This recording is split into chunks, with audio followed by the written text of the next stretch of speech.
सुखी रहमान नहीं मिलता है, पंडित दुखी है कि भगवान नहीं मिलता है, और पारसी संत तो इसलिए दुखी कि इनको कहीं इंसान नहीं मिलता। हम सब जगह बढ़ गए, पता नहीं कहाँ कहाँ बढ़ते हुए चले जाते हैं, धर्म और संप्रदाय में बढ़ते हुए चले जाते हैं। कोई ईसा बनता है, कोई मुसलमान बनता है, कोई हिंदू बनता है, और कोई ठाकुर ब्राह्मण बनिया बनता है। ये सब बनते हुए चले जाते हैं। कोई डॉक्टर, कलेक्टर, मास्टर, पता नहीं पटवारी, इंजीनियर, क्या क्या बनते हुए चले जाते हैं, पर इंसान नहीं। जब हमारे अंदर इंसानियत आ जाए उसी तरह से हमको जीना हो जाता है। और इंसानियत जब हमारे अंदर आएगी, जब प्रेम होगा, भले पूर्व वक्ता कह गई थी प्रेम, अब प्रेम ही समझ ले। पढ़ते पढ़ते जगम हुआ और पंडित हुआ न कोई, और 2.5 अक्षर प्रेम का पढ़े सो पंडित हो। अब प्रेम कैसे हो जाएगा? अपनी जाति समाज से प्रेम कर रहे हैं, अपने संप्रदाय से प्रेम कर रहे हैं, पता नहीं कहाँ कहाँ उलझ जाते हैं। ये संप्रदाय है, ये धर्म नहीं है, हम यहाँ उलझे हुए हैं। आप विचार करके देखें, 1441 हिजरी पूर्व, यानी मोहम्मद साहब नहीं थे और कुरान शरीफ नहीं था।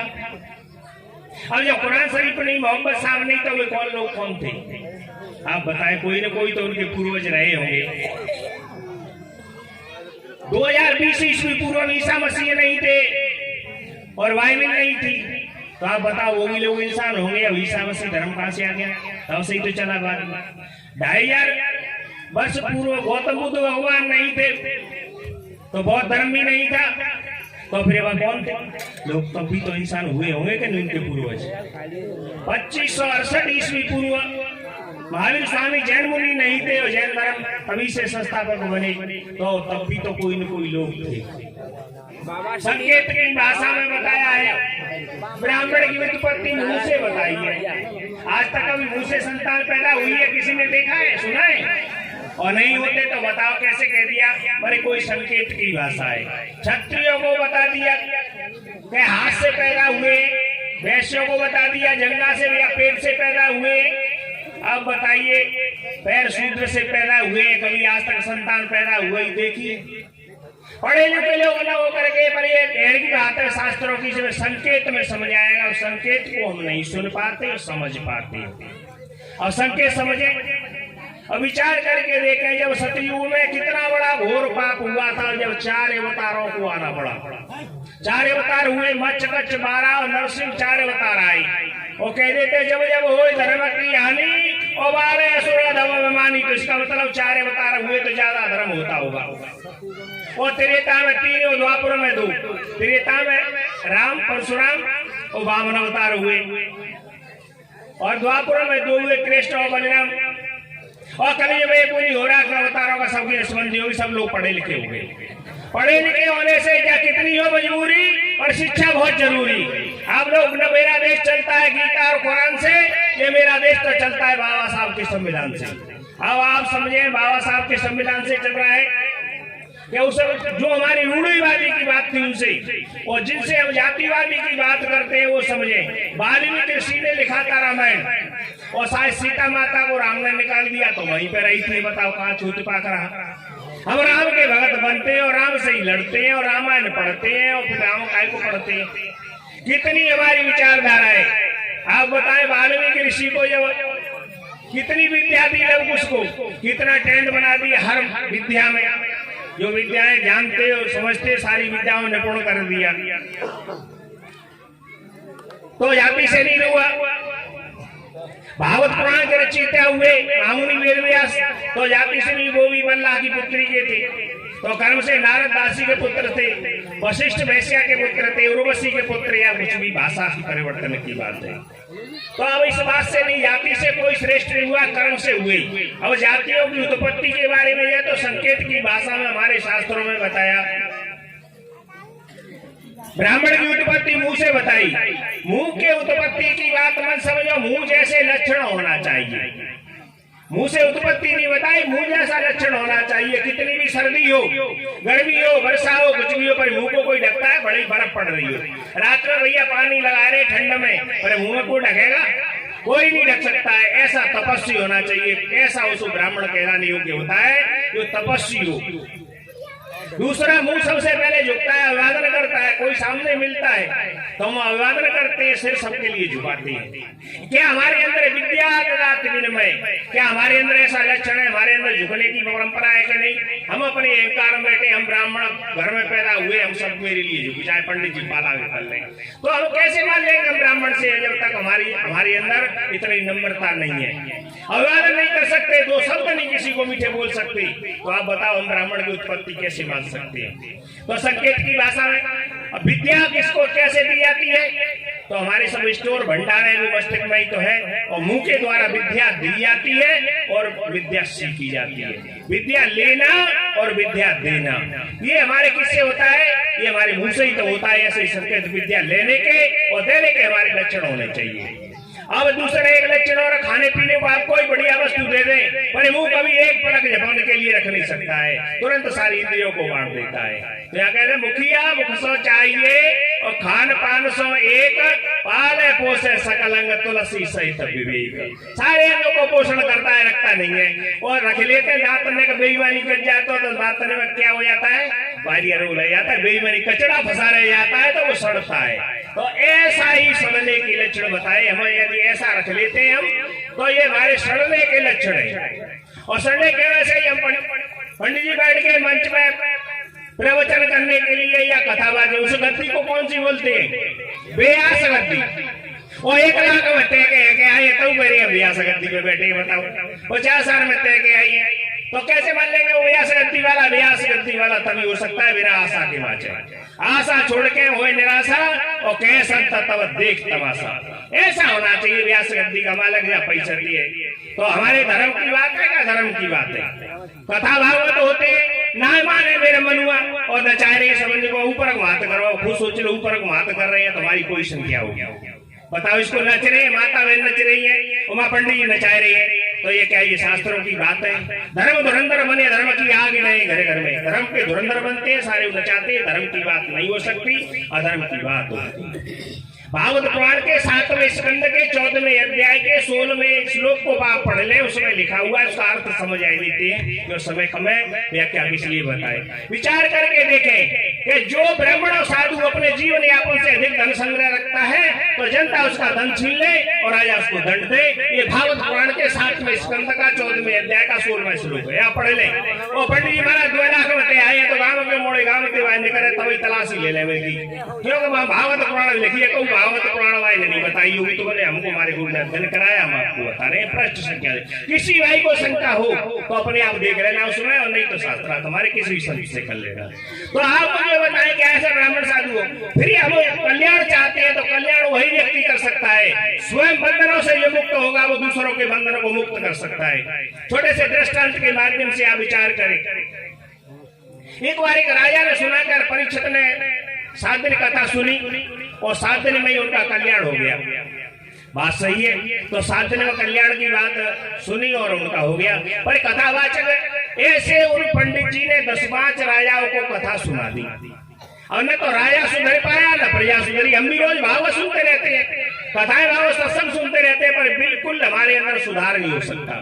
सत्संग में जाके बैठ जाते हैं, सत्संग हमारे अंदर नहीं बैठता है, बस यही से हमारी गड़बड़ शुरू हो जाती है।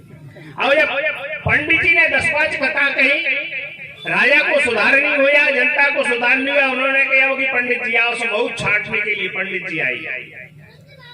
राजा महाराज अब की अमुक तारीख की आपके यहाँ सत्संग का फिर प्रोग्राम है, सप्ताह फिर होगी। उन्होंने कहा ठीक है, बहुत कथा सुन ली तुम्हारी, अब तक 10वां सुन ली, कोई सुधार नहीं हुआ, आपकी लास्ट कथा होगी हमारी, इसके बाद नहीं करवाएंगे।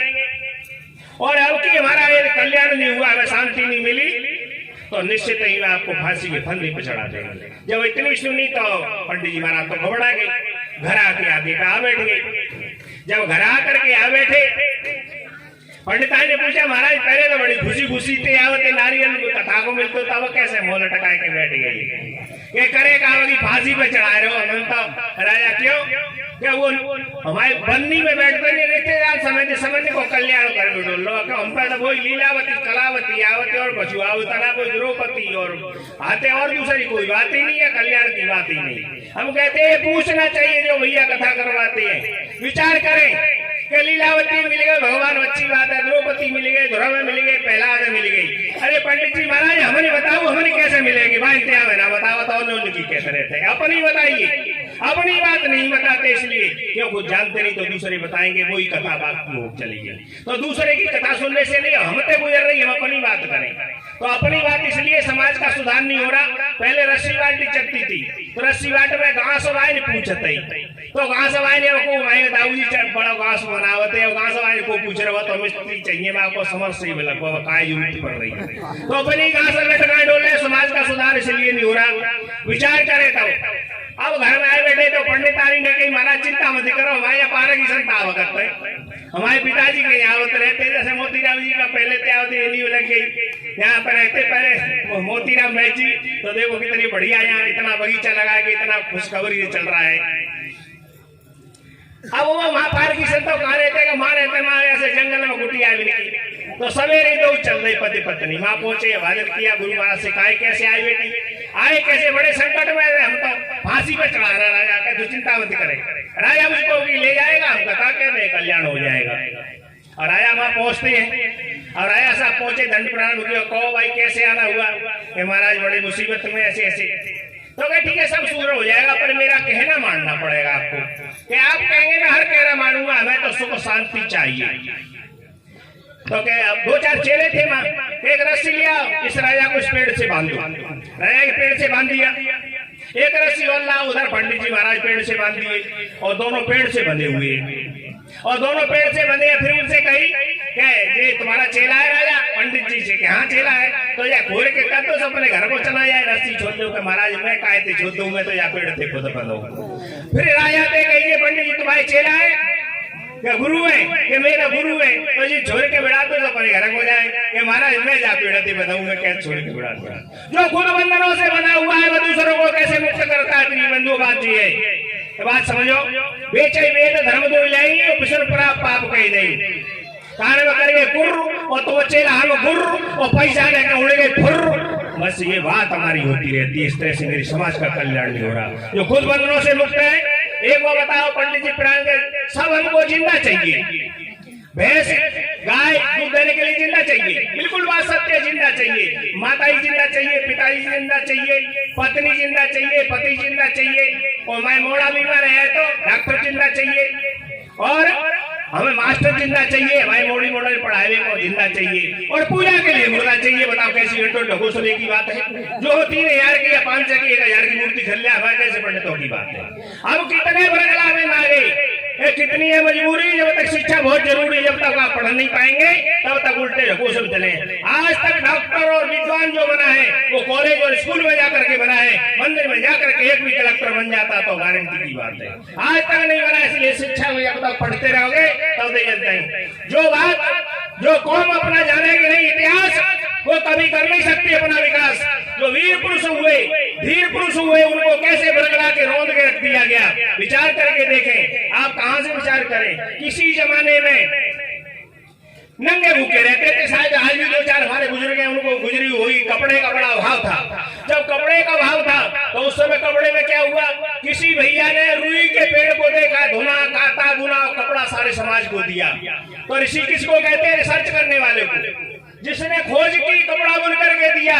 वो आज हम भाई आराम का हुआ देने के दिमाग में खाए खाए के बैठे चरमी चढ़ी का कह रहे हैं ए भैया जी ना कोई आए छोटे को जाओ। अरे जिस भाई ने तुमको कपड़े दिए उस भाई का उपकार मानिए, उनका एहसान मानिए। कितने बड़े ऋषि संत महात्मा थे जिन्होंने खोज करके कपड़ा दिया, नंगे जंगलों में घूमते रहते थे। किसी भाई ने तुम्हें चमड़े की खोज की, पशु मरा पड़ा है, उनने उसको किसी तरह से रंगारे की किसी तरह से किया, कपड़े जूते बना करके आपको समाज में दिए, नंगे पैर घूमते थे। आज उनको किस दृष्टि से देखते हैं, इतनी वीर जातियां हुई, आज तक इन्होंने अपना धर्म स्वीकार करने की बात देखिए। जितने गरीब तबके लोग थे मुसलमान बन गए इनके आतंक से। आज भी मेरे देश में ये बात है, तो हमें कभी इस तरह धर्म के परिवर्तन होने वाले हैं। इतिहास जानना बहुत जरूरी है। ऋषियों की संतान है, आपको तो जगाने के लिए आए हुए, आप जाग जाइए। ऋषियों की संतान अपने को कभी हे दृष्टि से नहीं देखे। मैं आपको हिंदू की परिभाषा मेरे संत गुरु जो ना बताई गई है बताऊं। हिंदू दो बात से, हिंदू हिंसा से दूर रहे, हिंसा से दूर रहे, उसको हिंदू कहते हैं। और हिंसा से दूसरी बात है जो अपने को हीन भावनाओं से देखता है। ए भैया हम तो गरीब फलानी जाति के, अरे कहाँ गरीब जाति से कहाँ पैदा हुए, बड़े बड़े हुए, आपको हीनता से कैसे देखते हो मेरे मित्रों? आपको बड़ी उच्च कोटि में पता आपके अंदर क्या नहीं हुआ। ये मीराबाई के गुरु कौन हुए थे? रविदास हुए। बताओ, और कोई राजा सम्राट हुए? यहाँ से 64-70 में बात है, 5 साल 6 साल हुए मात्र मीराबाई को। तो रविदास को गुरु क्यों बनाया उन्होंने? जाति से गुरु बनाया, उन्हें श्रेष्ठता से बनाया। और राम ने भी गुरु बनाया तो विश्वामित्र को बनाया। आप बताएं, हम कहाँ बनाने की बात है, जातियों में कहाँ भटकते चले गए। भाई बाल बनाने 200 साल पहले का इतिहास पढ़ा। जो लोग आज बाल बनाते हैं सबसे पहले मेरे देश में वही शल्य चिकित्सक थे। ऑपरेशन करने वाला सबसे हाथ की थोड़ी वही थी जो बाल बनाने नाई लोग जिनको कहते हैं, वही ऑपरेशन करते थे। उनके ऑपरेशन थिएटर थे। मुसलमानों का जब आए, अंग्रेज आए, उन्होंने कानून बना दिया कि ये तो भले शल्य कुशल गए, यहाँ का भारतवासी कोई भी अब ऑपरेशन नहीं करेगा। ये ऑपरेशन करते थे। बताओ, उनको हे दृष्टि से देखना शुरू कर दिया। जो लोग उस जमाने में बिजली नहीं होती, अब बिजली नहीं हो तो फिर कौन देता था आपको? कूलर पंखे टीवी नहीं थे, किसी भैया ने खोज की मिट्टी का घड़ा बना करके आपको दे दिया। और तो बड़ा ठंडा पानी कहाँ से मिला? उस भैया ने पता नहीं उसके खोज की, ऋषि हुआ मिट्टी से घड़ा बना करके आपको दिया। और बड़ा ठंडा पानी हम पी रहे हैं। बता, फ्रिज नहीं था, बिजली नहीं थी, गांव में किससे पिए उस पानी से? और भाई घड़ा तुम ले गए अपने घर के, वो चादर पीछे वही बनवैया पहुंच गया तुम्हारे घर, घड़ा छू लिया। भाई छोटका कर दिया मेरा घड़ा। जब बनाया तब घड़ा छोटका नहीं हुआ, अब घड़ा छोटका हो गया। इनको कैसे भूल लग गया बुद्धि को, ऐसे कब समझ आए इन बातों को? बनाते वक्त कभी छोट नहीं लगी और अब छोट को है वो घड़ा क्यों पानी को भी न छीलो। ऐसे हमारी बुद्धि को भूल लग गया है। जो लोग सफाई करते थे, स्वतंत्रता संग्राम का जब पहला युद्ध बजाया था तो सबसे पहले एक मैत्र का मुझे नाम नहीं आ रहा है और एक जाटव समाज के लोग थे, उन्होंने 3 अफसरों को सबसे पहले उसमें मेरठ की छावनी में मार डाला था। आप बताएं, स्वतंत्रता संग्राम का सबसे पहले युद्ध लड़ने वाले वो रहे क्रांतिकारी, तो कैसे मान लें इनको? आज तक अपनी बात से नहीं डटे। और विचार करके देखें, जो कपड़े धोता है आपको एक बताए, गंदगी करने वाला बढ़िया होता है कि सफाई करने वाला होता है? हाँ, सफाई करने वाले एक दृष्टि से देखते हैं। और विचार करके आप देखें किस तरह से जो एक बात हम सारे गांव की गंदगी करते हैं, हम लोग गंदगी करते हैं, वो हम बढ़िया आएंगे, वो जो सफाई करता है वो घटिया हो गया। कैसे हमारी बुद्धि को समझ की बात है। गांव में जो होता है बेहतर वो सबसे होता है बेहतर। हमारी बुद्धि को आज से समझ आनी चाहिए। हमारी इंसानियत कहाँ चली गई? आप बताएं, जब ऐसे राम के वक्त थे तो भाई सीता कौन है झेली? वाल्मीकि ने तो भाई समाज के थे तो हम सबको इधर से लगाए। राम के वक्त और ये राम बनना चाहते हैं तो वास्तव में हमको राम के वक्त के लिए किसकी जरूरत है? जाति पात से ऊपर उठने की जरूरत है। जब सबरी के वो झूठे पेड़ खा गए और हम किसी का छुआ पानी पी नहीं सकते तो बताओ हम राम के भक्त कैसे हो सकते हैं? निषाद राजगुरु को राम ने गले से लगा लिया और तुम छुए सोने को पानी डाल रहे हैं, तो आप बताओ हम कैसे पवित्र हो सकते हैं? हमारी बुद्धि को घुन लगा हुआ है। इसी तरह से क्षत्रियों की बात होती है, ठाकुरों की बात है। 2 शब्द में खत्म कर, 40 मिनट मुझे हो गया समय, 1 मिनट में खत्म करता हूँ। ऐसे ठाकुरों की बात होती है, ठाकुरों को भी देख ले। क्षत्रिय, क्षत्रिय होता है 9। अब बता, 9 क्षत्रिय वही जो कुटमते जूझ है और 5 में एक की पूज है। भैया जो क्षत्रिय बात होते हैं, छतुरी 100 रुपया की लाता है। क्या लाता है? 100 रुपये छतुरी। तो बरसाते बचावेगी, गर्मी ते बचावेगी, सर्दी ते बचावेगी और गुड़ बुढ़ापे को सहारा निकाल ले जाएगी। तो बताओ उतने छतुरी 100 रुपये बढ़िया है कि छतुरी लट्टू पड़े डोल लेते बढ़िया है। दूसरे छतरी का अर्थ होता है 3 तरह से सुरक्षा करना। 3 तरह से सुरक्षा होती है, दैहिक, दैविक और भौतिक। 3 तरह से सुरक्षा करता है और ये छतरी कहलाता है। और छतरी सुरक्षा करे, मुर्गा मारे के खाएंगे, एंड खाएंगे, ताको माल मारे खाएंगे, तो कह रहे छतुरी है। अरे ता छतुरी थे 100 रुपये छतुरी बढ़िया ही बताओ, छतुरी बने डोल रही है। छतरी वही छतरी का भी एक परमात्मा की अर्थ है, जो परमार्थ अर्थ होता है उसका भी अर्थ समझ लें। क्षत्रिय होता है 9, जिसने 5 विषय जीत लिए और चित्त चतुष्ट जीत लिया। 5 विषय शब्द, स्पर्श, रूप, रस, गंध और चित्त, मन, बुद्धि और अहंकार। ये 9 माने जीत ले तो उसके बाद में वो 9 जीत लेगा तो वो पक्का छतरी बन पाएगा। और जहाँ छतरी भाई घोपड़े में लट्टू दिया को मारेगा, वो कराए मारे के खाए, गंडा नहीं खाएगा, रस पी गई। बताओ तो छतरी बन रही है। अच्छा, छतरी कभी हो ही नहीं सकता है। मेरा समय हो गया, यही सब वाणी के साथ विराम देता हूँ। मिले तो समय मिलेगा, फिर कभी मिलेंगे। सबका मंगल हो, सबका विकास हो, सब अंतों संतों के हृदय में करुणा होती है। बढ़िया भीड़ पर्वत सी अब पिघलनी चाहिए। अब हिमालय से कोई गंगा निकलनी चाहिए। जो मेरे सीने में आग है वो आपके सीने में आग लगनी चाहिए। हंगामा खड़ा करना मेरा मकसद नहीं। आज से आपकी मन की तस्वीर बदलनी चाहिए। आज से आपकी मन की तस्वीर बदलनी चाहिए। बोले श्री सदगुरुदेव की जय।